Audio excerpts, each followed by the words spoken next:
Kita lanjut sedikit lagi analisa apakah akan terjadi perang dunia ketiga yang dimulai dari Ukraina. Dalam seminggu terakhir ada kabar bahwa beberapa mahasiswa India, Amerika, dan beberapa negara mahasiswanya meninggal akibat serangan udara di Ukraina yang sudah menginjak di hari ke-20. Begitu juga gedung konsulat Slovenia di Kharkiv kena bom. Kemudian Presiden Ukraina Zelensky mengizinkan foreign fighter, atau dalam hal ini dijelaskan adalah pejuang dari negara lain yang sejauh ini adalah pihak swasta. Namun kehadiran pihak swasta bernegara asing non-Ukraina ini pertanda menyeret bangsa lain mulai berperang di Ukraina. Kemudian Rusia menyerang dan menguasai pembangkit listrik tenaga nuklir terbesar di Eropa yang hal ini bisa membahayakan seluruh Eropa. Banyak negara Eropa dan sekitar Ukraina, kalau kepentingan negaranya atau nation interest negara tersebut terganggu atau ada rakyatnya menjadi korban perang Ukraina, untuk menunjukkan kedaulatan atau sovereignty bangsa dan negaranya, kemungkinan akan bertindak membalas. Mereka saat ini menjadi waspada dan bersiap perang demi menegakkan kedaulatan bangsa dan negara tersebut. Kemudian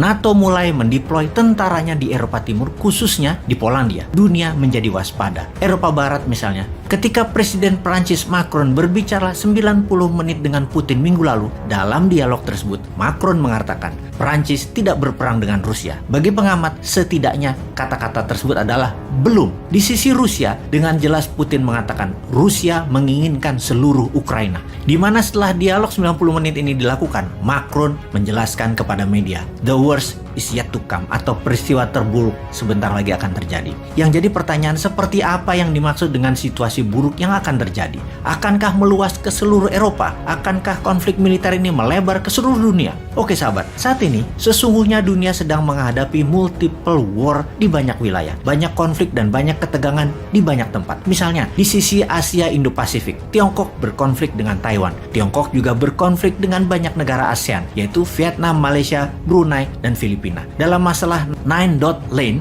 di Laut Utara Natuna, Tiongkok tidak ada masalah dengan Indonesia karena Indonesia menyerah kepada Tiongkok dalam Nine Dash Line ini di Laut Utara Natuna tersebut. Kenapa? Karena Indonesia takut tidak ada investasi masuk ke Indonesia. Jadi Indonesia memilih diam dalam urusan konflik di Laut Natuna Utara. Tiongkok juga berkonflik dengan India, terutama dendam lama India ke Tiongkok sejak tahun 1962. Tiongkok pernah menyerang India. Di perbatasan Tiongkok-India saat ini selalu tegang.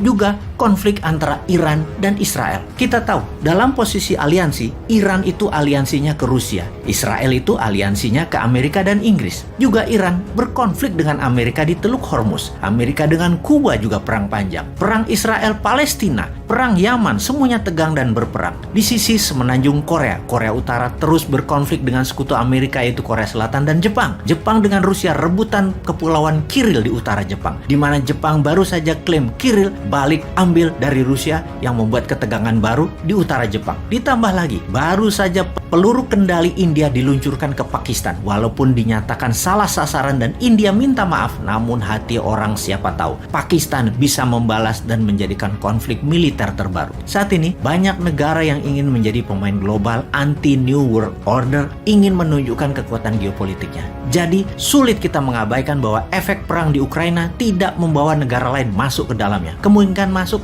besar. Satu hal lagi yang mengerikan, kalau benar-benar terjadi perang dunia ketiga, yaitu pasti menyertakan bom nuklir. Kalau perang dunia ketiga benar terjadi, pasti bom nuklir digunakan dan diledakkan. Saat ini ada 9 negara mempunyai senjata nuklir di tangannya. Amerika, Rusia, Perancis, Tiongkok, Inggris, Pakistan, India, Israel, dan Korea Utara. Satu lagi yang ke-10 adalah Iran. Iran mempunyai keterampilan yang sama memproduksi bom nuklir, tapi belum saat ini. Jika di total ada 13.000 hulu ledak nuklir di tangan negara-negara ini. Senjata sebanyak itu cukup, bahkan lebih dari cukup untuk memusnahkan seluruh umat manusia dan membuat dunia menjadi kiamat. Rusia sudah mengancam akan menggunakan nuklir dan membuat pasukannya siaga 1 untuk menggunakan nuklir, di mana Amerika serius sekali menanggapi ancaman tersebut sehingga ICBM, Intercontinental Rudal Ballistic Missile, mulai disiagakan dan dites agar juga siaga 1. Sungguh, dunia tidak akan kuat menanggung efek perang nuklir. Apapun cerita ini, semua tidak ada yang mengetahui kemana arah perang sesungguhnya. Apakah ini semua menjadi pengawal perang dunia ketiga? Kita pun tidak ada yang tahu. Pertanyaan selanjutnya, apakah ini ujung dari post-Cold War era? Atau ini nantinya tidak jadi perang dunia ketiga yang melibatkan melibatkan nuklir, namun menjadi New Cold War atau Cold War II atau Perang Dingin Jilid 2. Perang Dingin Jilid 2 mungkin terjadi.